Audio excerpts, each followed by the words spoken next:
This is a battery, and this is a banana. Now, there's been a few comparisons made between the two, particularly by our Prime Minister, Scott Morrison.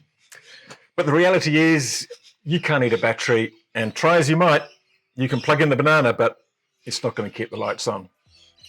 Batteries, though, are changing the way we think about electricity and the formation of our grid. This is one that's in a household, and they're really useful. You can actually have the house off-grid. You probably need a few batteries, maybe like this, or you can have it connected to the grid and you can store your excess solar for use at night time, or keep the power on when there's the inevitable network outage. And now all these batteries can be linked through communication devices and what are called virtual power plants, so they can deliver power and services to the grid. But the big change is also happening at the utility scale level with the big batteries like in Hornsdale and other places around the country, and they're really changing the thinking about the way we operate the grid.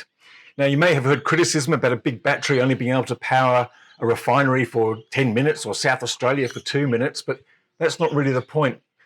Batteries can do a whole bunch of different things. They can actually provide emergency power when you need it. They can store wind and solar power for when the renewables aren't blowing with the wind or shining with the sun at the time. But they do a lot more in providing security services for the grid, providing things like fast frequency control, which is a service that's never been used before, inertia, and more lately, through the tuning of inverters, system strength. In fact, there's probably between about 10 or 20 different services that a battery can deliver, which makes it completely different to what we have now. Gas generators, which might sit and do nothing for 51 weeks of the year and then switch on and then go back to sleep, a bit like a big banana trying to look beautiful, or not, as it were. This, though, creates issues for the design of the grid and the creation of rules, because a lot of the services that the batteries provide aren't recognised. So the Hornsdale battery in South Australia and other batteries have been doing a lot of grid services and not getting paid for it. Right now, the regulators and the rule makers and the energy ministers are starting to think about how they redesign the rules of the grid. And this is really critically important for the way we manage our transition to renewable energy and 100% wind and solar grid. Because if they don't get them right, then that transition is actually going to be quite difficult. And what we're seeing now is a big push by the fossil fuel lobby, particularly the coal generators, to have what's called capacity markets, which is a bit like payment, just to sit there and do nothing for most of the time and then be switched on when needed. When in fact, we actually need something a bit more intelligent than that. We need things which recognise the flexibility of these new technologies and the fact that they can do multiple things at multiple times.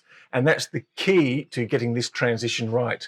And that's why it's very important that we pay attention to what's happening with the Energy Security Board and its redesign of the market rules. That'll paint the way forward to this energy transition. As for the question about bananas and batteries, well, I think the French nuclear giant EDF has solved that problem. They've actually bought a wind farm in Queensland called the Banana Range Wind Farm, and they're going to put in a big battery. So when they do that, we can call it a big banana battery. And I think of just the perfect person we can to invite them to the opening. In the meantime, you can actually eat bananas.